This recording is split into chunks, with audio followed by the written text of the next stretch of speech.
дар ҷамъоварде ки раисаи донишгоҳи давлатии Кӯлоб ташкил кардан ба хотири тамошои як филми ҳуҷҷатии хиёнат ки тавассути васоити ахбори омма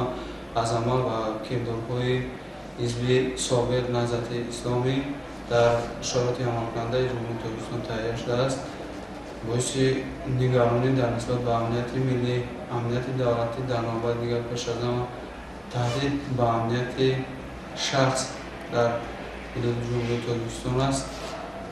Дораи муносибатҳое ҳаст ки берун аз фазои муносибатҳои инсонӣ амал мешаванд, махсусан хиёнат ба ватан дар шароити имрӯза қобили нобахшиданист, зеро Тоҷикистон давлате ҳаст аз лиҳози рушд ва инкишоф давлати роҳбатараққӣ. мо ҷавонони даврони истиқлолият мебояд дар нисбат ба сиёсати давлатии Ҷумҳурии Тоҷикистон ҷонибдорӣ изҳор намоем ва ба хотири рушду инкишофи миллатаи давлати миллии Тоҷикистон саҳми арзандаи худро гузорем.